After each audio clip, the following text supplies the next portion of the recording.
पूर्ण जय भीम. Yes. आपण आपल्या अभ्यासाच्या हळूहळू पुढच्या टप्प्याकडे वाटचाल करत आहोत. जसं सत्यकुमाराने सांगितलं की मागच्या 2 दिवसामध्ये आपण 11 गाथांपर्यंत आलेलो होतो. विशेषतः अगदी किती नम्रपणे आचार्य शांतीदेव आपल्या विषयाची सुरुवात करतात ते आपण बघितलेलं होतं. त्यांनी हे सांगण्याचा प्रयत्न केलेला होता की माझ्याकडे नवीन असं सांगण्यासारखं काही नाहीये. जे काही आहे ते ग्रंथांमध्ये असलेलं जे काही आहे ऑलरेडीच ज्यांनी सांगून ठेवलेलं आहे तेच आहे. असं जरी असलं तरी त्यांनी ज्या प्रकारे हे मांडलेलं आहे ते अद्भुत आहे.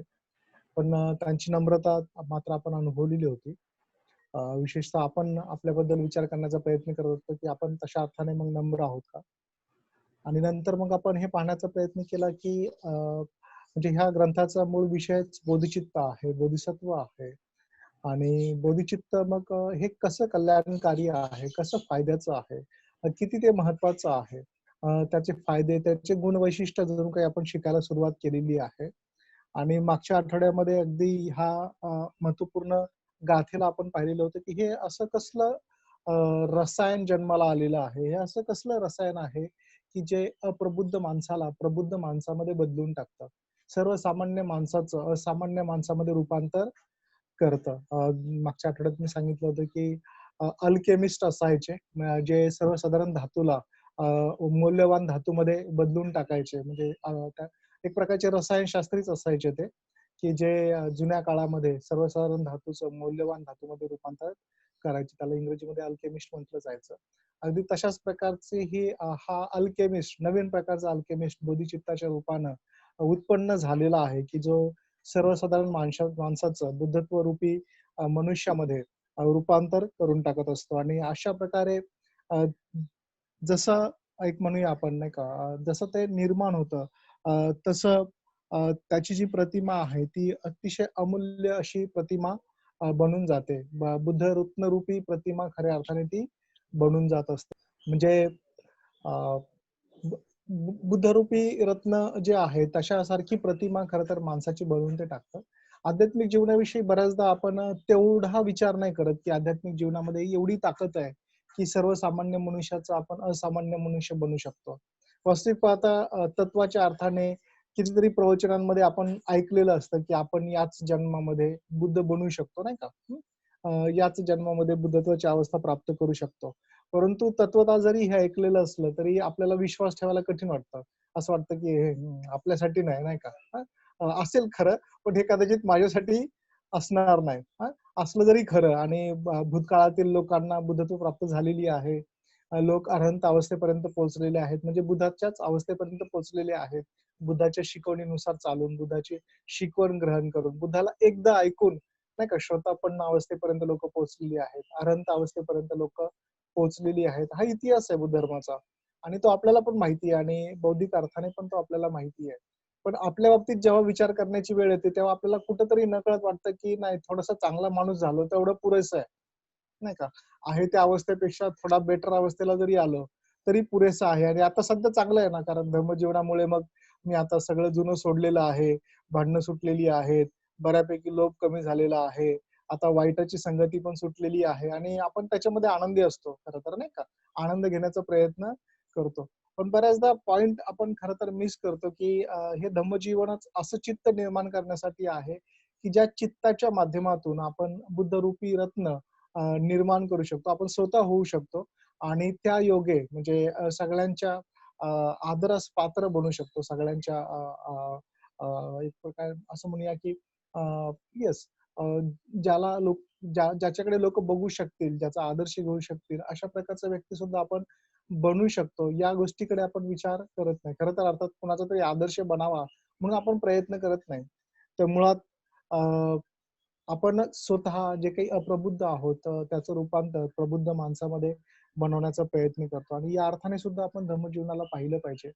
खरं तर धम्मचारी दीक्षा आपण असं म्हणू शकतो की त्या दिशेला घेऊन जाणारी दीक्षा आहे किंवा धम्मचारिणी दीक्षा त्या दिशेला घेऊन जाणारी दीक्षा आहे. पण त्या दीक्षेकडे सुद्धा आपण त्या अर्थाने बघत नाही किंवा त्याच्यामध्ये हा गर्भितार्थ सामावलेला आहे याच्याविषयी सुद्धा आपण खूप जास्त विचार करत नाही. आणि अशा प्रकारे मागच्या आठवड्यामध्ये आपण बोधिचित्त काय आहे, कशा स्वरूपाचं ते रसायन आहे, हे पाहण्याचा प्रयत्न केलेला होता. आज आपण थोडंसं पुढे जाऊया. जिंद्र, तर तुमच्याकडे पुस्तक आहे, तर गाथा क्रमांक 12, 13, 14 वाचा. हाँ, ठीक है. गाथा क्रमांक 12. सभी दूसरे पुण्य वृक्ष फल देकर केले के समान क्षीण हो जाते हैं, पर बोधिचित्त वृक्ष सदा फलते रहते हैं, पर भी क्षीण नहीं होता, प्रत्युत फूलता ही रहता है. गाथा नंबर 13. उस बोधिचित्त को मूढ़ प्राणी क्यों नहीं सहारा लेते, जिसका की सहारा लेकर अत्यंत दारुण पाप करके भी मनुष्य क्षण भर में उसी तरह पार हो जाता है, जिस तरह की वीर पुरुष के सहारे लोग महाभयों से पार होते हैं. गाथा नंबर 14. जो प्रत्येक काल की अग्नि के समान क्षण भर में महापातकों को जला डालता है, जिसकी अमित अनुशंसाएं मैत्रेयनाथ ने सुधन से कही है, उस बोधिचित्त का मूढ़ प्राणी क्यों नहीं सहारा लेते. येस. तर खर तर इथे पुन्हा एका अर्थाने बोधिचित्ताची महतीच सांगण्यात आलेली आहे की बोधिचित्त कसं आहे. सर्वसाधारण जे पुण्य निर्माण होतं बोधिचित्ताशिवाय, जे कुशल करण्याचा आपण प्रयत्न करतो, त्या निस्वार्थ चित्ताशिवाय जे कुशल करण्याचा आपण प्रयत्न करतो, त्या कुशलाचं जे पुण्य आहे किंवा त्या कुशलाचा जो परिणाम आहे, तो परिणाम केळाच्या वृक्षासारखा आहे. आपल्या सगळ्यांना माहिती आहे की केळाचं झाड जे आहे, ते एकदा त्याच्या सीझन मध्ये फळ त्याने दिले की पुढच्या सीझनला ते कामाला येत नाही, ते गळून पडतं किंवा त्याला कापून टाकावं लागतं, पुन्हा दुसरं झाड लावावं लागतं. अगदी तशासारखं आहे. म्हणजे आपल्या पुण्यकर्माचं किंवा आपल्या कुशलाचं किंवा आपल्या चांगुलपणाचं असंच आहे की त्याला फळं जरी आलीत तरी ती निरंतर असत नाहीत किंवा सातत्याने फळ देणारी ती असत नाही. एकदा का फळ लागलं की संपलं.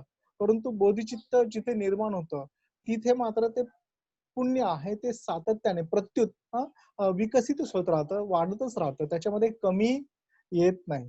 कारण आपल्या पुण्याला, आपल्या कुशलाला अजूनही स्वार्थाचा गंध आहे. स्वार्थाची त्याला असं म्हणूया झालर असते आणि म्हणूनच ते खऱ्या अर्थाने फुलत नाही, विकसित होत नाही. परंतु तसं मात्र बोधिचित्ताचं असत नाही. सगळ्यात महत्वाची गोष्ट की या गोष्टीला आपण अशा प्रकारे घेऊ शकतो, जसं आपलं मन प्रतिक्रियात्मक आणि सृजक आहे, त्याच्यामध्ये आपण मन जे आहे क्रिया आणि प्रतिक्रियामध्ये अडकलेलं असतं. खरं तर सातत्याने आणि क्रिया आणि प्रतिक्रियामध्ये अडकलेलं असतं, ते त्याच्या पलीकडे जात नाही. पण जेव्हा बोधिचित्त नामक पुण्य निर्माण होतो, आपण तिथे केवळ क्रिया आणि प्रतिक्रियेमध्ये अडकत नाही, तर आपण उत्तरोत्तर विकसित होत जाणाऱ्या सृजनशीलतेकडे वाटचाल करतो. ज्या सृजनशीलतेला कुठल्याही प्रकारची सीमा नाहीये, कुठल्याही प्रकारचा अंत नाहीये ज्या सृजनशीलतेला. तशा प्रकारे खरं तर तशा प्रकारच्या सृजनशीलतेकडे, तशा प्रकारच्या प्रतिसादाकडे आपण जात असतो. आता आपले प्रतिसाद तसे नाहीयेत. आपले प्रतिसाद आताही त्या चक्रामध्येच फिरणारे प्रतिसाद आहेत, जे क्रियेकडून प्रतिक्रियेकडे, कधी कधी प्रतिसादाकडे आणि पुन्हा प्रतिक्रियेकडे असे वाटचाल करत असतात, नाही का. म्हणजे एकदा का चांगला प्रतिसाद आला की कायमस्वरूपी चांगला प्रतिसाद देण्याकडेच आपलं हे नाहीये. म्हणजे जसं मागच्या वेळेस आपण पाहिलं होतं की आपलं पुण्य हे कंडिशनल आहे. एक प्रकारच्या अटींवर किंवा परिस्थितीजन्य आहे ते. आणि म्हणून मग परिस्थिती असेल तर आपण प्रतिसाद खूप सृजनात्मक देतो. म्हणजे उदाहरणच जर घ्यायचं झालं तर बऱ्याचदा आम्ही लोक जर खूप चांगल्या मानसिक अवस्थेत असू, समजा खूप चांगल्या मानसिक अवस्थेत असू, तर एखाद्या मित्राने केलेली चूक जी आहे ती आम्ही सहज माफ करतो. काही हरकत नाही, होऊ शकतं, असं होतच माणसाकडून, नाही का. पण आम्हीच समजा रिॲक्टिव्ह माइंड मध्ये असू, तर एखाद्या मित्राने छोटी जरी चूक केली तरी आम्ही कदाचित त्याला आमची प्रतिक्रिया भयंकर देऊ किंवा त्याला चुकीच्या पद्धतीने पाहू. तसंच जीवनामध्ये पण आहे. जर आम्ही चांगल्या अवस्थेत असू, आपण चांगल्या अवस्थेत असू, तर एखाद्या घटनेला आपण खूप चांगला प्रतिसाद देतो. सृजनात्मक प्रतिसाद देतो. पण प्रत्येक वेळी ते शक्य होत नाही, नाही का? कारण तसं चित्त अजून आपण विकसित केलेलं नाही. ज्या चित्तामध्ये केवळ सृजनात्मक आणि सृजनात्मकच प्रतिसाद देण्याची क्षमता आहे. आणि इथे बोधिचित्ताला पण असं म्हणू शकतो, की हे असं चित्त आहे, जिथे केवळ सृजनात्मक प्रतिसाद देण्याची क्षमता त्याच्यामध्ये असते. तिथे त्याचा आता रिएक्टिव्ह प्रतिसाद देऊ शकत नाही. त्याला माहीतच नाहीये रिएक्टिव्हिटी. त्याला माहीतच नाहीये प्रतिक्रियात्मकता. हं. त्याच्यामध्ये प्रतिक्रियात्मक असं काहीच असत नाही आणि म्हणून जेव्हा कधी रिस्पॉन्स द्यायची वेळ येते, खरं तर ते सातत्यानेच रिस्पॉन्स देत असतं आणि हा रिस्पॉन्स खरं तर सृजनात्मक असतो. हा प्रतिसाद सातत्याने सृजनात्मक असतो आणि म्हणूनच त्याचं पुण्य हे न संपणारं, क्षीण न होणारं असं असं ते पुण्य आहे. स्पष्ट आहे? येस. आणि मग अशा प्रकारे हे जे पुण्य आहे, अशा चित्ताची किंवा अशा पुण्याचा मग अ, मनुष्य प्राणी का सहारा घेत नाहीत? अशा प्रकारची भावना आचार्य शांतीदेवांनी व्यक्त केलेली आहे. कारण हे पुण्य असं आहे, की एखाद्या व्यक्तीने अत्यंत दारुण पाप जरी केलेलं असलं, हं, अत्यंत दारुण पाप जरी केलेलं असलं, तरी देखील त्याचं पाप या पुण्याच्या संपर्कात आलं रे आलं, की ते नष्ट होऊ शकतं. ते नाहीसं होऊ शकतं किंवा तो व्यक्ती त्या पापातून क्षणभरासाठी दूर होऊ शकतो. त्या पापापासून दूर जाऊ शकतो. जसं एखादा महापुरुष जो आहे, तो महाभयंकर प्रलयामध्ये लोकांना वाचवण्याचा प्रयत्न करतो. तर इथे तोच भाव पुन्हा व्यक्त करण्यात आलेला आहे. याला थोडंसं काव्यात्मक आपण घेतलं पाहिजे. म्हणजे खूप मोठं भयंकर पाप केलंय आणि आपण लगेच तारून निघतो. अ, असा त्याचा पूर्णतः अर्थ घेण्याची गरज नाही. उद्या याच्याविषयी थोडंसं मी अधिक बोलणार आहे, जेव्हा आपण पापदिसणेच्या अंगाकडे वाटचाल करू तेव्हा. अ, क पण महत्वाची गोष्ट ही लक्षात घेतली पाहिजे, की अशासारख्या भयंकर पुण्याला सॉरी भयंकर अपुण्याला किंवा अकुशलाला बोधिचित्ताचं पुण्यच खऱ्या अर्थाने जिंकू शकतं किंवा तारून नेऊ शकतं. असा अभिप्रेत हा अर्थ या गाथेमध्ये असलेला आपल्याला पाहायला मिळतो आणि म्हणूनच ह्या चित्तरत्नाला, बोधिचित्त रत्नाला आपण ग्रहण केलं पाहिजे. त्याला सोडलं नाही पाहिजे. त्याचा सहारा घेतला पाहिजे. सहारा घेणं याच्याविषयी तुम्ही गटामध्ये चर्चा करू शकता. कारण सहाराचा अर्थ शरण आहे. शरणाला सहारा म्हटलेला आहे, आश्रय म्हटलेला आहे. म्हणून आपण जेव्हा बुद्धं शरणं गच्छामी म्हणतो ना, तेव्हा आपण बुद्धाच्या आश्रयाला जातो. बुद्धाच्या सहाऱ्याला जातो, नाही का? आणि सहारा हा उत्तमच असला पाहिजे. तो श्रेष्ठच असला पाहिजे. खऱ्या अर्थाने प्रोटेक्शन देणारा तो असला पाहिजे. खरंच सहारा मिळालाय असं वाटलं पाहिजे, नाही का? आपण समजा पावसाळ्यात पळत-पळत गेलो आणि एखाद्या ठिकाणी थांबलो आणि तिथे थांबल्यानंतर पण आपल्या लक्षात आलं, की इथे थांबून पण उपयोग नाही. इथं पण पाणी गळतंय. जरी छत आहे वर, तरी देखील पाणी गळतच आहे. तर त्याला योग्य सहारा म्हटलं जाईल का? तर त्याला योग्य सहारा म्हटलं जाऊ शकत नाही. अगदी तसंच आहे. ह्या या संसारात खऱ्या अर्थाने जर आपल्याला सहारा पाहिजे असेल, दुःखातून सहारा पाहिजे असेल, तर ह्या दुःखातून सहारा, जो उत्तम सहारा जर काय असेल, तर तो बोधिचित्ताचा सहारा आहे. असाच भाव जणू काही इथे अभिव्यक्त होताना आपल्याला पाहायला मिळतो. तर मग आपण स्वतःला प्रश्न विचारू शकतो, की खरंच मी जर धर्मचारी बनण्याचा प्रयत्न करत आहे, आम्ही धर्मचारी आहोत, तर मी माझ्या जीवनामध्ये मग अशा सहाऱ्याच्या दिशेने वाटचाल करत आहे का? की जिथे मला खरंच प्रोटेक्शन मिळेल. म्हणजे हे असं प्रोटेक्शन असेल, की जे जिंदगी के साथ भी है और जिंदगी के बाद भी है. नाही का? जीवनाच्या सोबत पण आहे आणि जीवनाच्या नंतर पण आहे. तर त्याच्याविषयी तुम्ही तुमच्या गटामध्ये विचार करू शकता. येस. पुढची गाथा पण त्यालाच धरून आहे एक प्रकारचं. पुन्हा बोधिचित्ताची जी महती आहे ती सांगण्यात आलेली आहे आणि विशेषतः मैत्रेयनाथ हे जे अ, बुद्ध आहेत किंवा बोधिसत्व आहेत, त्यांनी सुधन नावाच्या बोधिसत्वाला खरं तर याची महती गंडव्यूह सूत्रामध्ये सांगितलेली आपल्याला पाहायला मिळते. गंडव्यूह नावाचं महायान सूत्र आहे. ज्याच्याविषयी आपण जास्त काही विचार नाही करू इथे. परंतु जर तुम्हाला वाचायचं असेल तर तुम्ही ते वाचू शकता. तर ह्या गंडव्यूह सूत्रामध्ये सुधन नावाच्या बोधिसत्वाला मैत्रेयनाथांनी बोधिचित्त किती महत्वाचं आहे आणि म्हणून त्याचा सहारा घेतला पाहिजे, त्याला स्वीकारलं पाहिजे, त्याच्या शरणाला गेलं पाहिजे, त्याच्या सहाऱ्याला गेलं पाहिजे, ही गोष्ट त्यांनी तिथे सांगण्याचा प्रयत्न केलेला आहे. तर अगदी थोडक्यात जर सांगायचं झालं या 3 गाथांचा सार, तर तो असाच आहे, की अशा प्रकारचं कल्याणकारी, अशा प्रकारचं ज्याला सर्वसाधारण मनुष्याला बुद्धत्वाच्या मनुष्यामध्ये परिवर्तित करणारं, सर्वसाधारण पुण्याच्या ऐवजी अनंत कालपर्यंत चालणारं, चिरकाल टिकणारं, सातत्याने वाढतच राहणारं पुण्य निर्माण करण्याची क्षमता असणारं चित्त जर निर्माण झालं, त्याच्यामध्ये अतिशय दारुण पाप केलेल्या लोकांचं सुद्धा पाप हरण्याची क्षमता आहे, पापापासून त्यांना दूर नेण्याची क्षमता आहे. भयंकर प्रलयामध्ये सुद्धा सुख देण्याची क्षमता त्याच्यामध्ये आहे. आणि अशा प्रकारच्या चित्ताला एकदा का ते निर्माण झालं, तर त्याला सोडता कामा नये. त्याचा सहारा घेतला पाहिजे, त्याच्या सहाऱ्याला गेलं पाहिजे. अशा प्रकारची भावना खऱ्या अर्थाने इथे व्यक्त केली पाहिजे. आणि कदाचित मग आपण स्वतःला हा पण प्रश्न विचारू शकतो, की माझा प्रयत्न मग असं चित्त निर्माण करण्याकडे आहे का? अशा चित्ताच्या संपर्कात येण्याकडे माझे प्रयत्न आहेत का? अशा प्रकारचा प्रश्न सुद्धा स्वतःला आपण विचारू शकतो. त्यानंतरच्या पुढच्या 3 गाथा वाचा. 15, 16, 17. ओके। संक्षेप से उस बोधि चित्त के 2 भेद है, बोधि प्रणिधान चित्त और बोधि प्रस्थान चित्त। जाने की इच्छा वाले और जाते हुए व्यक्तियों में जैसे अंतर होता है, वैसा ही अंतर पंडितों को इनमें क्रम से समझ लेना चाहिए। गाथा नंबर 17। बोधि प्रधान चित्त का भी संसार में महान फल होता है, पर बोधि प्रस्थान चित्त के समान इसमें पुण्य की निरंतरता नहीं रहती। येस. आता इथे प्रत्यक्ष बोधिचित्त कशा प्रकारचं असतं? बोधिचित्त जे 2 प्रकारचं आहे, त्याचं विश्लेषण आचार्य शांतीदेवांनी केलेलं आहे. पहिलं बोधिचित्त आहे, ज्याला बोधी प्रणिधान चित्त म्हटलेलं आहे, किंवा बोधी प्रणिधी चित्त असं पण म्हटलं जातं बऱ्याचदा.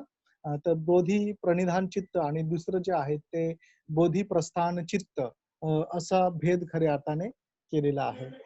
बोधी प्रणिधान ज्याला म्हटलेलं आहे, तेव्हा इथे प्रणिधानाचा अर्थ होतो इच्छा किंवा समर्पणाची भावना. येस. बुद्धत्वाप्रती समर्पणाची भावना किंवा बोधीची इच्छा निर्माण होणं, बोधीची इच्छा जागृत होणं. असा खऱ्या अर्थाने बोधी प्रणिधानाचा अर्थ आहे. म्हणजे हे चित्त असं आहे, की जिथे बोधीची इच्छा निर्माण झाली. आता मला जायचंय. मला मला माझ्या मनामध्ये हे बोधीचं आकर्षण निर्माण झालेलं आहे. माझ्या मनामध्ये हे बुद्धत्व जे आहे ते पाहिजे. अशा प्रकारची भावना जणू काही आपल्या मनामध्ये निर्माण होते. तर अशा प्रकारची जी इच्छा आहे, त्या इच्छेला बोधी प्रणिधान चित्त म्हटलेलं आहे. मनामध्ये बोधीची इच्छा जागृत होणाऱ्या भावनेला बोधी प्रणिधान चित्त म्हटलेलं आहे. आणि नुसतीच भावना नाही, आता तर प्रत्यक्ष प्रस्थान आहे, जाणं आहे, प्रत्यक्ष चालायला लागणं आहे, त्या मार्गावर आरूढ होणं आहे, प्रत्यक्ष त्या मार्गाला स्थापित करणं आहे. आणि म्हणूनच प्रस्थानचा अर्थ स्थापित करणं असं सांगितलं जातं. स्थापित करणं, स्थापन करणं, आपल्या जीवनामध्ये त्याला धारण करणं, आपल्या जीवनात त्याला स्थान निर्माण करून देणं, आपल्या जीवनात त्याला स्थापित करणं म्हणजे प्रस्थान आहे. आता म्हणूनच पुढच्या गाथेमध्ये अगदी हे स्पष्ट सांगितलेलं आहे, की इच्छा निर्माण होणारं चित्त म्हणजे एखादा व्यक्ती जायची इच्छा निर्माण करतोय, नाही का? म्हणजे पनवेलवरून मुंबईला जायची इच्छा व्यक्त करतोय. तर पनवेलवरून मुंबईला जायची इच्छा जी आहे, ती इच्छा म्हणजे बोधी प्रणिधान चित्त आहे. आणि प्रत्यक्ष मनुष्य ट्रेनमध्ये बसला आणि जायला लागला, तर मग ते बोधी प्रस्थान आहे. आणि अशा प्रकारे जाण्याची इच्छा असणारा आणि जायला सुरुवात करणारा ह्या माणसांमध्ये जसा भेद आहे, तसाच भेद पंडिताने म्हणजे हुशार माणसाने त्याच्यामध्ये समजला पाहिजे. गफलत करता कामा नये. म्हणजे इच्छा असणं काही वाईट गोष्ट नाही, कारण इच्छेचं सुद्धा महान फल आहे असं म्हटलेलं आहे. म्हणजे बोधी प्रणिधान चित्ताची सुद्धा महान फल आहे. त्याची इच्छा उत्पन्न होणं सुद्धा महान फल देणार आहे. परंतु त्या फलामध्ये बोधी प्रस्थानासारखी निरंतरता असत नाही. समजा आपण पनवेलला राहून मुंबईची कल्पना केली, गेटवे ऑफ इंडियाची कल्पना केली, तर आनंद वाटेल. क्षणभरासाठी गेटवे इंडिया डोळ्यासमोर पण येईल, नाही का? पण प्रत्यक्ष गेटवे इंडियाला पोहोचणं आणि पनवेलवरून गेटवे इंडियाचा विचार करणं, याच्यामध्ये जे अंतर आहे, तसंच अंतर बोधी प्रणिधान चित्त आणि बोधी प्रस्थान चित्त मध्ये आहे. चुकून असं समजू नका की गेटवे ऑफ इंडिया मध्ये बोधी म्हणजे बोधी प्रस्थान चित्त, बोधिचित्त म्हणजे चुकून दुसऱ्याला सांगताना असं सांगू नका की यशोसागरांनी सांगितलंय की गेटवे ऑफ इंडिया म्हणजे बोधिचित्त प्रस्थान आहे. जस्ट उदाहरण म्हणून. येस. उदाहरण म्हणून हे सांगतोय. येस. तर स्पष्ट होतंय का? म्हणजे हा जो भेद आहे तो लक्षात घेणं फार महत्वाची गोष्ट आहे. आपल्या धम्मचरणामध्ये या भेदाला समजणं फार गरजेचं आहे. कारण आपल्या जीवनामध्ये अनेक इच्छा निर्माण होत असतात. अनेक प्रेरणा निर्माण होत असतात आणि त्या चांगल्या असतात. कधी-कधी तर त्या उच्चतम असतात, श्रेष्ठ असतात ती इच्छा. आणि तशाच प्रकारची श्रेष्ठतम इच्छा बोधीच्या चित्ताची निर्मितीची इच्छा आहे किंवा बोधीची इच्छा आहे. बोधीच्या प्रती समर्पित होण्याची इच्छा आहे. आता नाही, आता बस, आता मला कळलेलं आहे आणि आता माझं जीवन मी समर्पित करणार. अशा प्रकारचा भाव जणू काही बोधी प्रणिधान चित्त दर्शवतं, की हे एवढं एवढं कल्याणकारी रत्न आहे. हे मला बुद्ध रत्नामध्ये बदलून टाकणार आहे. हे माझं पाप जे आहे क्षणार्धात नष्ट करणारं आहे. मी भयंकर प्रलयामध्ये जरी अडकलेलो असलो, तरी त्या प्रलयापासून मला हे दूर करणारं चित्त आहे आणि बस आता मला ह्याला धारणच केलं पाहिजे. मला याच्या सहाऱ्यालाच गेलं पाहिजे. अशा प्रकारची जी इच्छा निर्माण होते, ती बोधी प्रणिधान आहे. ते बोधी प्रणिधान आहे. ती इच्छा आहे. हं. पण असं जरी इच्छा निर्माण झाली, तरी आपल्या सगळ्यांची अडचण आहे, की ही इच्छा आपल्या सर्वसाधारण लोकांमध्ये 2 दिवस मस्त जिवंत असते. नाही का? आपल्यापैकी काही लोकं जर चांगले लकी असतील, तर काहींच्या बाबतीत ती 7 दिवस जिवंत राहील, काहींच्या बाबतीत 10 दिवस जिवंत राहील.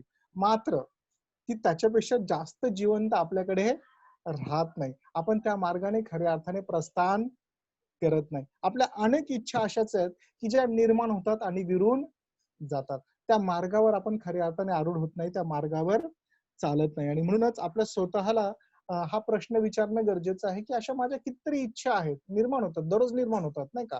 पण मग मला त्या मार्गावर चालता येत नाही. त्या मार्गावर आरूढ होता येत नाही. त्या ट्रेनमध्ये बसता येत नाही, जी मला गेटवे ऑफ इंडियाला घेऊन जाईल, जी मला तिकडे खऱ्या अर्थाने घेऊन जाईल, बुद्धत्वाकडे घेऊन जाईल. ह्या ट्रेनमध्ये मला बसता येत नाही. काय घडतंय माझ्या बाबतीत?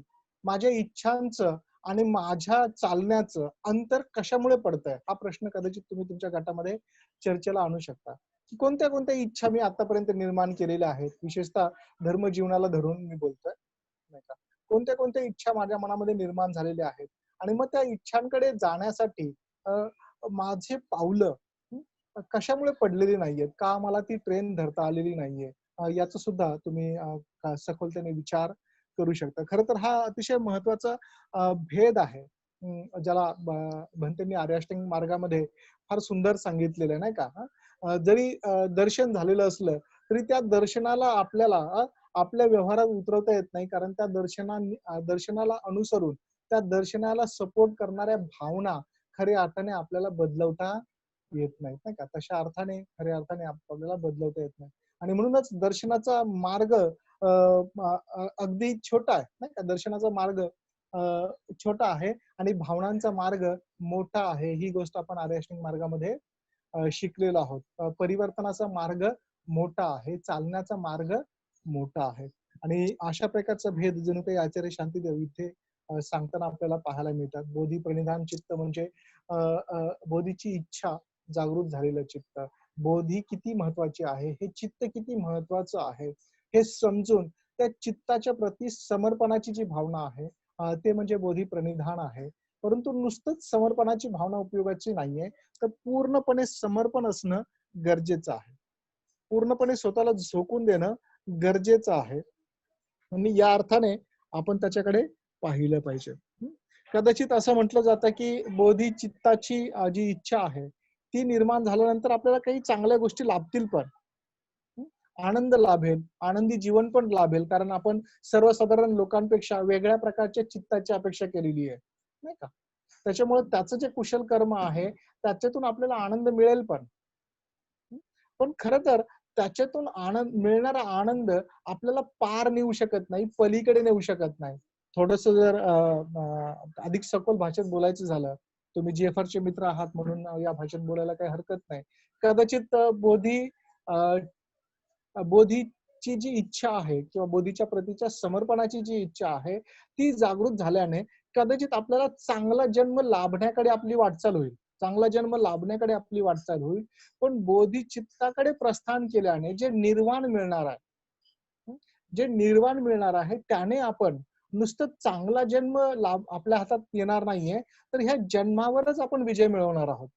पर्यायानं आपण मृत्यूवर विजय मिळवणार आहोत. एवढं मोठं पुण्य, एवढं मोठी कुशलता, एवढी मोठी गोष्ट खऱ्या अर्थाने बोधी प्रस्थान चित्तामध्ये आहे. आणि म्हणूनच बोधी प्रणिधान चित्तापेक्षा बोधी प्रस्थान चित्ताचं पुण्य हे निरंतर असलेलं आपल्याला पाहायला मिळतं याच कारणास्तव. आणि इथेच खऱ्या अर्थाने पारमितांचं आचरण सुद्धा आहे. इच्छा तयार झाली, जेव्हा प्रस्थान आहे तेव्हा ते प्रस्थान पारमितांच्या आचरणामधून होतं. बोधिसत्वच्या मार्गाने मार्गस्थ होतो बुद्धत्वाकडे, त्याला काय म्हटलेलं आहे? पारमिता म्हटलेलं आहे. तो पारमिता पूर्ण करतो. आपल्या सगळ्यांनाच माहिती आहे की बोधिसत्व 10 पारमिता पूर्ण करण्याचा प्रयत्न करतो. तो नुसता 10 पारमिता पूर्ण करत नाही, तर त्याला 10 बल सुद्धा प्राप्त होत असतात किंवा 10 भूमीतून तो खऱ्या अर्थाने जात असतो, असं सुद्धा आपण म्हणू शकतो. भगवान बुद्धांनी त्याच्या धर्मामध्ये बाबासाहेबांनी ह्या भूमी खूप चांगल्या तऱ्हेने सांगितलेल्या आहेत. त्याला तुम्ही रेफर करू शकता. तर आशा आहे की ही गोष्ट स्पष्ट झाली असेल. विशेषतः ज्याच्यावर मी चर्चा करायला सांगितलेली आहे, ती इच्छा आणि आपलं चालणं याच्यामध्ये का अंतर पडतंय, याच्याविषयी खरंच गंभीरतेने आपण विचार केला पाहिजे. ठीक आहे. पुढची गाथा नंबर 22, 21, 22 एकत्रच आहेत त्या. 21, 22, 23, 24 आणि 25 वाचा. 21, 22, 24 आणि 25.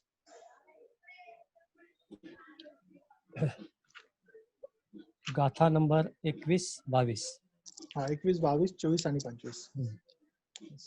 कुछ प्राणियों की सिर पीड़ा दूर करने की बात सोचने वाले हितचिंतक को अप्रमेय पुण्य मिलता है। फिर प्रत्येक प्राणी की प्रमाण रहित पीड़ाओं के हरने और प्रत्येक प्राणी को अपार गुण अपार गुणवान बनाने की इच्छा वाले बोधिसत्व के पुण्य का कहना ही क्या। गाथा क्रमांक 23। 24. मात 24 23 नको 23 पण वाचू शकता, काही हरकत नाही. वाचा. हा. माता अथवा पिता, देवताओं, ऋषियों अथवा ब्राह्मणों में से किसी की इस प्रकार की हित भावना होगी। गाथा नंबर 24। यह मनोरथ स्वप्न तक में अपने लिए भी उन सत्वों के मन में उत्पन्न हुआ, फिर दूसरों के लिए उसका होना संभव कैसे। गाथा नंबर 25। यह कैसा अपूर्व सत्व रत्न जन्मा है, जिसका परमार्थ जिसका परार्थ परम जिसका परार्थ चिंतन. चिंतन अन्य सत्वों में स्वार्थ के लिए भी उत्पन्न नहीं होता। तर पुन्हा म्हणजे बोधिसत्वाची जी महती आहे किंवा बोधिसत्वाचं जे म्हणूया फायदे आहेत ते काय आहेत हेच आचार्य शांतीदेव पुढे सांगण्याचा प्रयत्न करतात. ते असं म्हणतात की समजा एखाद्याचं डोकं दुखतंय नाही का, आणि त्याचं डोकं दुखणं दूर करण्यासाठी जो लोक प्रयत्न करतात, जे हितचिंतक प्रयत्न करतात, त्यांना सुद्धा अप्रमेय असं पुण्य मिळतं नाही का. खूप मोठं असं पुण्य त्यांना मिळतं. मग असा व्यक्ती किंवा असा विचार करणारा, अशी इच्छा धरणारा तो बोधिसत्व त्याचं पुण्य किती असेल, ज्याच्या मनामध्ये संपूर्ण जगाची पीडा, संपूर्ण जगाचं दुःख दूर करण्याची इच्छा निर्माण झालेली आहे. आणि म्हणून हे बोधिचित्त किती महान आहे हीच गोष्ट जणू काही आचार्य शांतीदेव या गाथेतून सांगण्याचा प्रयत्न करतात नाही का. छोटीशी मदत, छोटं डोकं दुखण्यापासून दूर करणारी मदत सुद्धा पुण्य देऊन जाते. तर मग जगाचं दुःख दूर करण्याची इच्छा जर ज्याने ठेवली, त्याचं पुण्य किती मोठं असेल. असा भाव जणू काही आचार्य शांतीदेव इथे आपल्याला निर्माण करायला लावत आहेत. ही फार महत्वाची गोष्ट आहे. खरं तर आपली जी 5वी पायरी आहे मैत्री भावनेच्या ध्यानाची, ती आपल्याला याच गोष्टीकडे खरं तर घेऊन जाते नाही का. संपूर्ण जगाला आपण दुःखातून मुक्त करण्याचा विचार करतो, सगळं जग सुखी करण्याचा विचार करतो. आणि ती नुसतीच भावना नाहीये सर्वसाधारण अर्थाने. बऱ्याचदा आपल्याला असं वाटतं की अरे काय होणार नाही का, नुसतंच आपण इथं बसून उशीवर बसून म्हणण्याचा प्रयत्न करतोय आणि म्हणून लोक शक्ती पण लावत नाहीत. परंतु त्या इच्छेमध्ये सुद्धा किती मोठी ताकद आहे, तशा प्रकारचा विचार करण्यामध्ये सुद्धा किती ताकद आहे. हाच भाव जणू काही आचार्य शांतीदेव इथे व्यक्त करताना पाहायला मिळतात. अर्थात बोधिसत्व जो आहे तो नुसताच भाव निर्माण करत नाही, तर त्या भावानुसार तो ऍक्ट करण्याचा प्रयत्न करतो, जे आपण मगाशी बोधी प्रणिधान चित्त आणि बोधी प्रस्थान चित्तामध्ये पाहिलेलं आहे. आपल्याला सुद्धा ते करण्याची गरज आहे, नाही का? आणि या अर्थाने मग केवळ प्राण्याचं डोकं दुखत असताना जर त्याला दूर करण्याचा प्रयत्न केला तर एवढं पुण्य मिळतं. तर संपूर्ण प्राण्यांना दुःखातून मुक्त करण्याचं किती पुण्य असू शकतं, ते किती कुशलता देऊ शकतं, अशा प्रकारचा भाव जणू काही इथे व्यक्त करण्यात आलेला आहे. आणि पुढे अतिशय महत्वाची गोष्ट बोललेली आहे, की अशा प्रकारची भावना बोधिचित्ताशिवाय ना माते-पित्यामध्ये दिसत, ना देवतामध्ये दिसत, ना ऋषीमध्ये दिसत, ना ब्राह्मणांमध्ये ती दिसते. नाही का? म्हणजे जरी आई-वडील खूप कल्याणकारी असले, कल्याण करणारे असले, अ, तरी आई-वडील कल्याण करण्याचा विचार करताना सगळ्या जगाच्या कल्याणाचा विचार करत नाहीत. नाही का? किंवा देवता पण, ऋषी पण, ब्राह्मण पण एक प्रकारे ह्या स्वार्थाच्या इच्छेपासून दूर नसतात, की जिथे केवळ ते जवळच्या लोकांचा किंवा मर्यादित लोकांचाच विचार करणार नाहीत. अशा प्रकारच्या स्वार्थाच्या ते खऱ्या अर्थाने वर असत नाहीत. आणि म्हणूनच ही भावना खरं तर असं म्हटलंय, की अ, अशा प्रकारची भावना हित हित भावना जी आहे, त्यांच्यामध्ये खरंच उत्पन्न होईल का? हा भाव जणू काही इथे आपल्याला 23व्या गाथेमध्ये निर्माण झालेला पाहायला मिळतो. त्याच्यानंतर पुढची गाथा आणि त्याच्यानंतरची गाथा अतिशय महत्वाची आहे. ते असं म्हणतात, की "यह मनोरथ स्वप्न तक में आपने लिए भी उन सत्वों के मन में उत्पन्न न हुआ, फिर दूसरों के लिए उसका होना संभव कैसे?" म्हणजे एक प्रकारे कल्याणाची भावना सुद्धा कधी-कधी स्वतःच्या बाबतीत सुद्धा लोकांची आपल्या स्वतःसाठी निर्माण होत नाही. हं. स्वतःसाठी सुद्धा ती खऱ्या अर्थाने निर्माण होत नाही. आणि मग स्वतःसाठी जर निर्माण होत नसेल, तर मग ती इतरांसाठी निर्माण होणं कसं शक्य आहे? बऱ्याचदा लोकं स्वतःच्या कल्याणाचा सुद्धा विचार करत नाहीत. नाही का? म्हणजे आपल्या सगळ्यांना माहिती आहे, की सर्वसाधारणपणे स्वतःचा विचार करणारे आणि इतरांचा विचार करणारे लोकं असतात. काही लोकं स्वतःचाच विचार करणारे असतात, इतरांचा विचार करणारे असत नाहीत. तर काही लोक इतरांचा विचार करणारे असतात, स्वतःचा विचार करणारे नसतात. तर काही लोकं स्वतःचा पण विचार करत नाहीत आणि इतरांचा पण विचार करत नाहीत. मग इथे जो व्यक्ती स्वतःचाच विचार करत नाही, स्वतःच्याच कल्याणाचा विचार करत नाही, त्या व्यक्तीमध्ये दुसऱ्याचा विचार म्हणजे दुसऱ्याविषयी विचार कसा काय निर्माण होऊ शकतो? परंतु हे हे बोधिचित्त रत्न असं रत्न आहे, की जे केवळ इतरांच्या कल्याणाचाच विचार करत राहतं, नाही का? स्वतःबरोबरच इतरांच्या कल्याणाचा विचार करत राहतं. अशा प्रकारची ही भावना ह्या 24व्या गाथेमध्ये व्यक्त करण्यात आलेली आहे. अतिशय महत्वाची ही गाथा आहे आणि 25वी गाथा त्याहीपेक्षा पुढची बाब सांगते. ती असं म्हणते, की "ये कैसा अपूर्व रत्न जन्मा है, जिसका परार्थ चिंतन अन्य सत्वों में स्वार्थ के लिए भी उत्पन्न नहीं होता." म्हणजे इतर मात्रांमध्ये स्वतःच्या स्वार्थासाठी सुद्धा इतरांच्या कल्याणाचा विचार निर्माण होत नाही. स्वतःच्या स्वार्थासाठी सुद्धा इतरांच्या कल्याणाचा विचार मनुष्य प्राण्यांमध्ये निर्माण होत नाही. तिथे कुठल्याही प्रकारच्या स्वार्थाशिवाय हे अशा प्रकारे जगाच्या कल्याणाचा विचार करणारं कसलं रत्न जन्माला आलेलं आहे, की कसलं अद्भुत सत्वरत्न जन्माला आलेलं आहे. अशा प्रकारची भावना जणू काही ह्या 25व्या गाथेमध्ये निर्माण केलेली आहे. इथे हा म्हणजे थोडंसं काव्यात्मक ही गोष्ट आपण बघू शकतो. म्हणजे समजा एखाद्याला म्हटलं, की "बाबा रे, त्याच्या कल्याणाचा विचार कर, हे घे पैसे तुला." नाही का? विशेषतः तुझ्या शत्रूचा विचार कर. तुझ्या शत्रूच्या कल्याणाचा विचार कर, हे घे पैसे तुला. तर माणूस पैसे बाजूला ठेवेल, पण शत्रूच्या कल्याणाचा विचार करणार नाही.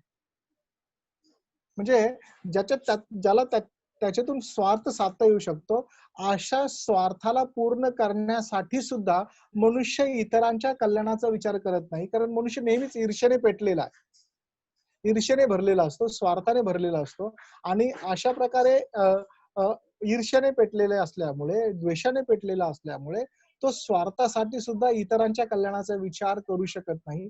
अशा प्रकारची मनुष्याची स्थिती असताना हे असं कसलं रत्न जन्माला आलेलं आहे, की जिथे जे स्वार्थाशिवाय इतरांच्या कल्याणाचा विचार करत आहे. कुठल्याही प्रकारचा व्यक्तिगत स्वार्थ नाहीये त्याचा. त्याला काही मिळणार नाहीये. दुसऱ्याच्या कल्याणानं त्याचं काही भलं होणार नाही. अर्थात त्याचं स्वतःचं भलं होतंय हे आपल्याला माहिती आहे. तर जेव्हा आपण इतरांना काही देतो, तेव्हा आपला स्वतःचाच विकास असतो. हे धर्मतत्वामध्ये आपण शिकतोच. पण इथे थोडंसं काव्यात्मक जर बोलायचं झालं, तर व्यक्तिगत स्वार्थ त्याचा काहीच नाहीये. असं असताना सुद्धा हे सत्वरत्न जगाच्या कल्याणासाठी स्वतःला समर्पित करतात. समजा बाबासाहेबांच्याच भाषेत बोलायचं झालं तर ते असं म्हटलेत की बुद्धर्माकडे बघताना ते म्हणतात की बुद्धर्म तुमच्या विकासाचा धर्म आहे, तुम्हाला तुमच्या अवस्थेतून तुम्हाला बाहेर काढण्यासाठी मदत करेल.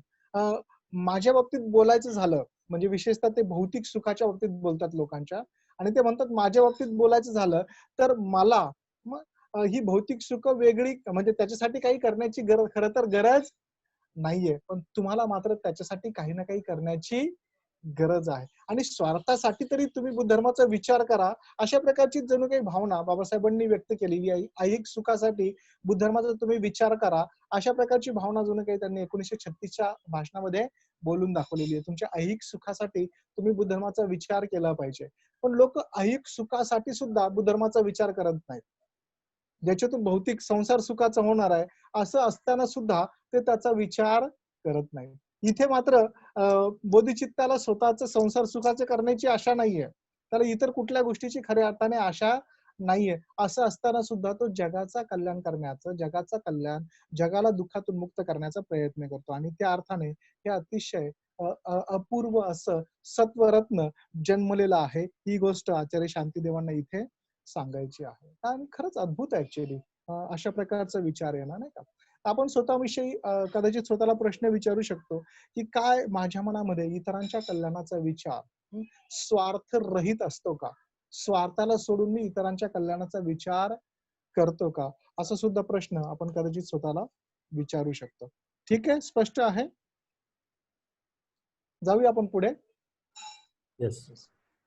गाथा नंबर 27, 28 आणि 31 वाचा. गाथा नंबर 27। कोरी हितेशिता भी बुद्ध पूजा से श्रेष्ठ होती है। फिर सब प्राणियों के लिए सब सुखों के प्रयत्न का कहना ही क्या। गाथा नंबर 28। दुख से निकलने की इच्छा से प्राणी दुख की ओर ही दौड़ता है। मोहवश वे सुखों की इच्छा से ही शत्रु के समान अपने सुखों की हत्या कर डालते हैं। गाथा नंबर 29। हा नाही 30 पण वाचा. 29 आणि 30 पण वाचा. ओके, एकत्रच आहे ती. हाँ 29-30। हो हो. जो सुख के दिन अनेक प्रकार से पीड़ितों को सब सुखों से तृप्त करता है, उन सब पीड़ाओं को दूर करता है, उनके अज्ञान का नाश करता है।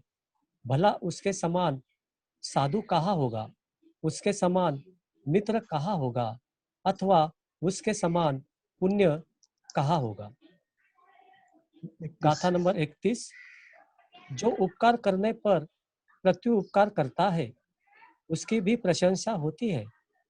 फिर अकारण मित्र बोधिसत्व के विषय में कहना ही क्या। येस. पुन्हा म्हणजे तीच गोष्ट आचार्य शांतीदेव कंटिन्यू करतात ज्याच्यामध्ये बोधिचित्ताची जी महती आहे ती आपल्याला आणखीन पुढे पाहायला मिळते. ते असं म्हणतात की कोरी हितेशिता म्हणजे इतराच्या कल्याणाची कोरडी भावना, सुखी भावना, इतरांच्या कल्याणाची कोरडी भावना सुद्धा बुद्ध पूजेपेक्षा श्रेष्ठ असते.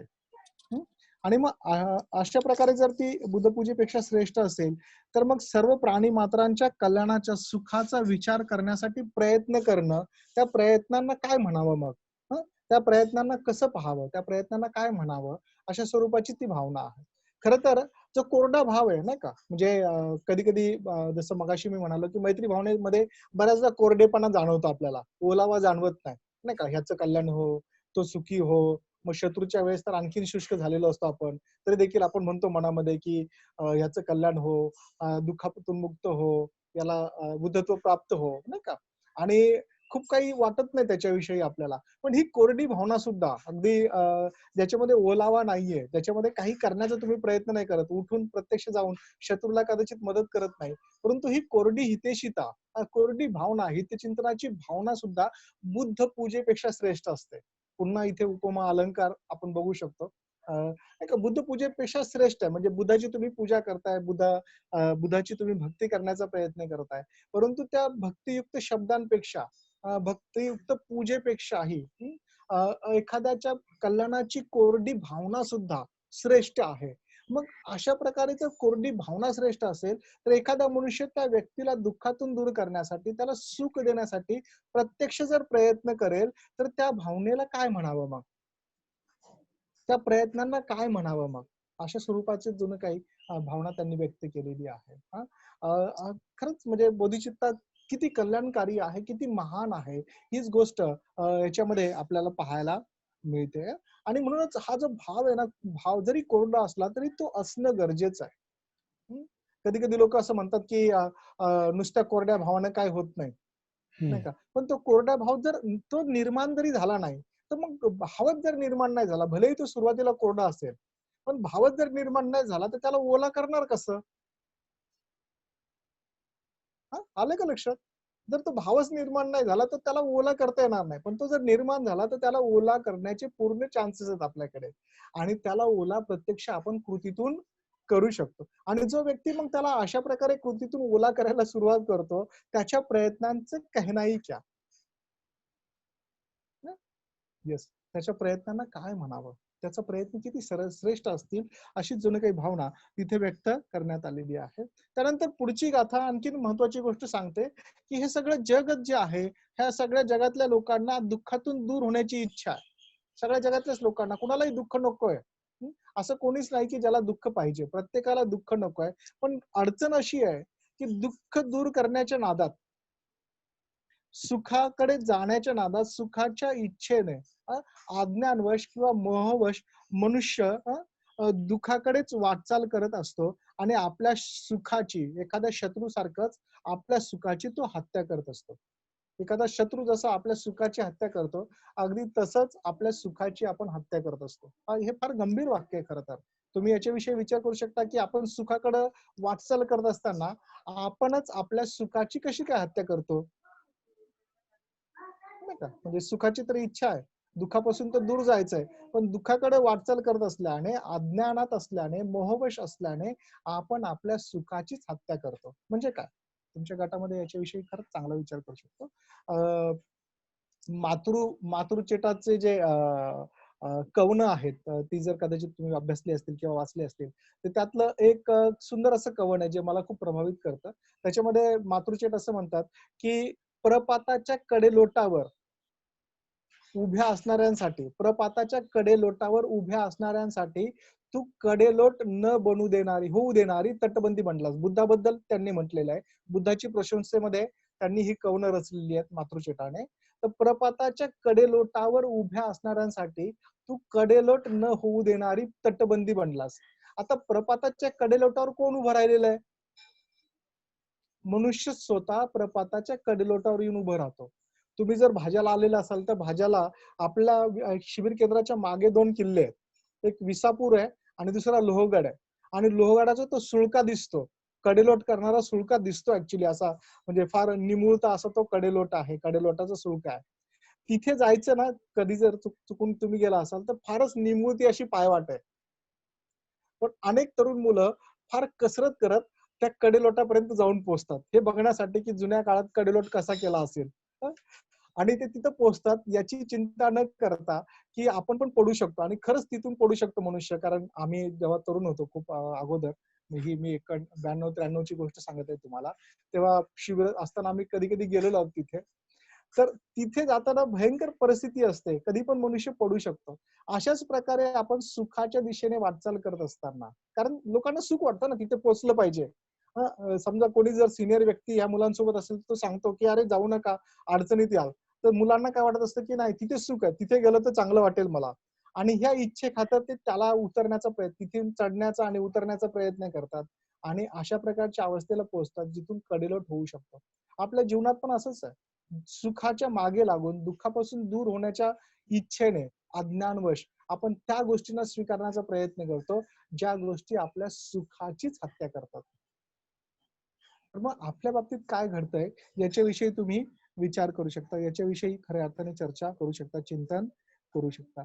आणि मग पुढे अशा प्रकारे जो सुखाचीच हत्या करतोय, अशा अशा व्यक्तीसाठी, अशा प्रकारच्या पीडित व्यक्तीसाठी हं, त्यांचं सगळी पीडा, त्यांचं सगळं अज्ञान, कारण हे अज्ञान आहे, मोह म्हणजे अज्ञान आहे, त्याला नाश नाश करणारा, नाश करण्याचा प्रयत्न करणाऱ्या व्यक्तीला किंवा नाश करण्याचा प्रयत्न करणाऱ्या इच्छेला अ, साधू म्हणू शकतो आपण. साधूच म्हटलं पाहिजे. साधूच असू शकतो तो, नाही का? हां, याच्यासारखा दुसरा साधू असू शकत नाही, अशी गोष्ट आचार्य शांतदेवाने सांगितलेली आहे. याच्यासारखा दुसरा मित्र असू शकत नाही. हं, याच्यासारखं दुसरं पुण्य असू शकत नाही, ही भावना आचार्य शांतीदेवांनी व्यक्त केलेली आहे. म्हणजे याच्यासारखा साधू, याच्यासारखा पंडित दुसरा कोणी नाही, की जो आपल्याला सांगेल, की "बाबा रे, तो सुळका जरी आनंद देणारा असला, तरी देखील तुझा तो कडेलोट करू शकतो." नाही का? असा मित्र जो सांगतो, की "अरे, इथून उतरणं चांगलं नाहीये. ज्या मार्गावर तू चाललायस त्या मार्गावर कडेलोटाशिवाय दुसरं काहीच नाहीये." नाही का? आणि अशा प्रकारे अकुशलापासून, अशा प्रकारे मृत्यूपासून, प्रपातापासून वाचवणारं पुण्य, हं, दुसरं तिसरं महान दुसरं कुठलं पुण्य असू शकत नाही. आणि अशाच प्रकारचा भाव जणू काही इथे व्यक्त केलेला आहे. याच्यासारखा समान मित्र नाही. हं, श्रेष्ठ मित्र नाही. हा भाव त्यांनी व्यक्त केलेला आहे. खरं तर आपण असं म्हणू शकतो, की कल्याण मित्रता जेव्हा ती सर्वश्रेष्ठ उंचीवर असते, तेव्हा ती अशाच प्रकारची असते. असं आपण म्हणू शकतो, नाही का? कल्याण मित्रता त्याच्या शिखरावर जेव्हा असते, ती अगदी अशाच प्रकारची असते किंवा असली पाहिजे, असं जणू काही कल्याण मित्रतेमध्ये मधून अपेक्षित केलेलं आहे. आणि मग 31वी गाथा थोडंसं आणखीन एका दुसऱ्या चरणावर आपल्याला घेऊन जाते, जिथे पुन्हा बोधिचित्ताची सखोल अशी महती आपल्या लक्षात येते. जो उप उपकार करने पर प्रत्युपकार करता है, उसकी भी प्रशंसा होती है. फिर अकारण मित्र बोधिसत्व के विषय में कहना ही क्या. समजा एखाद्याने एखाद्यावर उपकार केले, तर तो उपकाराची परतफेड म्हणून काही ना काही करतो. आणि मग काही ना काही जे केलेलं आहे त्याने त्याची सुद्धा प्रशंसा होते. पण इथे तर अ, अशा प्रकारचा अकारण मित्र आहे. तो आपला मित्र पण नाहीये. मित्र असण्यासाठी काही कारण पण नाहीये. असं असताना तो तो बोधिसत्व आपली पीडा आपल्याला अज्ञानातून दूर करण्यासाठी, लोकांना मोहातून दूर करण्यासाठी प्रयत्न करतोय. अशा बोधिसत्वाच्या विषयाचं विषय विषय का कहना ही क्या? त्याला काय म्हणावं? अशीच जणू काही भावना आचार्य शांतीदेवांनी व्यक्त केलेली आहे. खरं तर सर्वसाधारणपणे आपण जो आपला उपकार करतो, त्याचाच प्रत्युपकार करण्याचा आपण प्रयत्न करतो. त्याच्या उपकाराची परतफेड करण्याचा आपण प्रयत्न करतो. पण इथे बोधिसत्व किंवा बोधिचित्त ज्याच्यामध्ये निर्माण झालेली आहे, तो कोणी माझ्यावर उपकार केलाय की नाही याच्याविषयी बघत नाही. कोणी मदत केली की नाही हे बघत नाही. खरं तर मला बाबासाहेब या या संदर्भात एवढे श्रेष्ठ वाटतात, की या भारताने एवढा भयंकर त्यांना त्रास दिलेला आहे. एवढा भयंकर त्रास दिलेला आहे. नुसतंच त्रास दिलेला आहे असं नाही. तर असं म्हणूया, की पदोपदी प्रत्येक गोष्टीमध्ये अडचण निर्माण केलेली होती. त्यांच्या महान कार्यामध्ये अडचण निर्माण केलेली होती. पण कुठल्याही प्रकारच्या द्वेषाशिवाय ह्या संपूर्ण भारताचं कल्याण होईल, अशा प्रकारची गोष्ट बाबासाहेब करून निघून गेलेले आहेत, नाही का? आजही भारत अखंड असलेला आपल्याला पाहायला मिळतो, एकसंघ असलेला आपल्याला पाहायला मिळतो. अडचणीत सुद्धा टिकून असलेला पाहायला मिळतो. त्याचं कारण आहे त्यांची अशा प्रकारची कल्याणाची दृष्टी, अशा प्रकारची मनुष्य मातांप्रतीची विकासाची भावना जी घटनेच्या माध्यमातून आपल्याला पाहायला मिळते. तर मला असं वाटतं, की हा जो भाव आहे तो भाव बोधिचित्ताचा भाव आहे. आणि बाबासाहेब त्या अर्थाने म्हणजे खरं तर त्यांना आपल्या समाजापुरतंच घेणं-देणं असायला पाहिजे होतं. पण तसं राहिलेलं नाहीये, नाही का? त्यांनी केवळ आपल्या समाजाचाच विचार केलेला नाहीये, तर संपूर्ण मनुष्य मात्रांचा विचार केलेला आहे. आणि त्या अर्थाने ही ही गाथा त्यांना लागू होते असं आपण पाहू शकतो. येस. ठीक आहे. शेवटच्या 3 गाथा वाचायच्या आहेत. गाथा नंबर 34, 35 आणि 36. गाथा नंबर 34।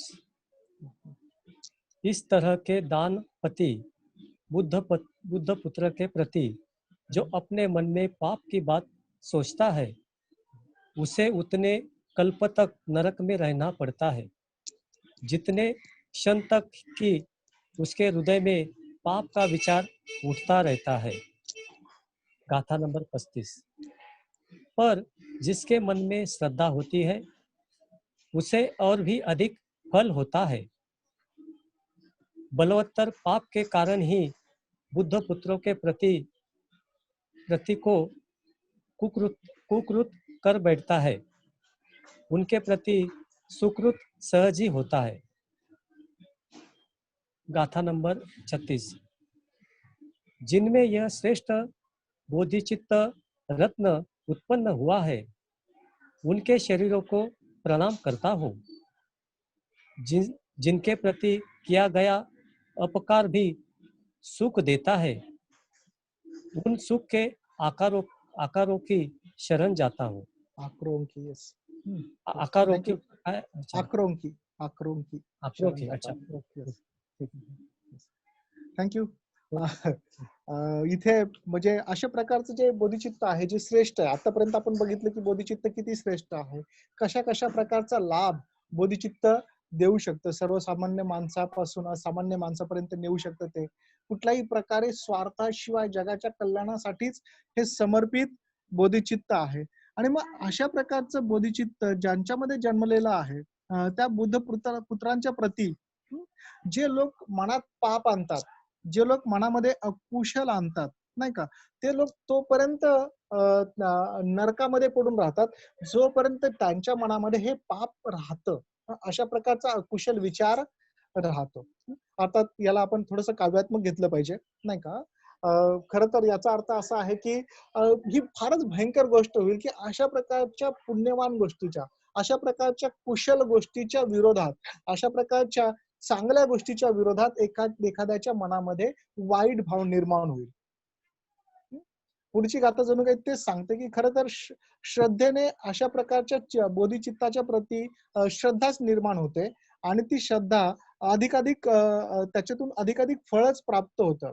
परंतु यांच्या प्रती जर एखादी वाईट भावना करायची असेल किंवा एखादं वाईट कृती करायची असेल तर ती वाईट कृती केवळ पापातूनच निर्माण होऊ शकते. भयंकर अशा बलवत्तर अशा पापातूनच ती निर्माण होऊ शकते. कारण यांच्या प्रती चांगला भाव उत्पन्न होणं, यांच्या प्रती चांगली कृती करणं सहज आहे, स्वाभाविक आहे. हां, जसं एखाद्या चांगल्या गोष्टीला बघितल्यानंतर चांगलाच भाव उत्पन्न होतो. हं, अशा प्रकारे चांगला भाव उत्पन्न होणं, चांगलं कुशल उत्पन्न होणं हे स्वाभाविक असताना केवळ ज्यांच्या मनामध्ये भयंकर पाप आहे, अशाच लोकांच्या मनामध्ये ज्यांच्या मनामध्ये भयंकर अकुशल आहे, अशाच लोकांच्या मनामध्ये अशा प्रकारच्या चित्तधारी बोधिचित्तधारी बुद्धरत्नांच्या प्रती अकुशल निर्माण होऊ शकतं. अन्यथा ते निर्माण होऊ शकत नाही. हा जणू काही भाव ह्या 2 गाथांमध्ये अभिव्यक्त केलेला आपल्याला पाहायला मिळतो. खरं तर ही खूप कठीण गोष्ट आहे की बुद्ध बोधिसत्वांच्या प्रती अकुशल निर्माण होणं. पण तुम्ही जर स्वर्ण भाषोत्तम पूजेचा अभ्यास केला असेल, उद्या आपण पापदेशनेकडे जेव्हा वळू तेव्हा कदाचित त्याच्याविषयी थोडंसं आपण बोलू शकतो. त्याच्यामध्ये हे म्हटलेलं आहे की नाही का, बुद्धाच्या प्रती जर माझ्याकडून बुद्धाची जर अवज्ञा झाली असेल माझ्याकडून, तर मी त्याची पापदेशना करतो.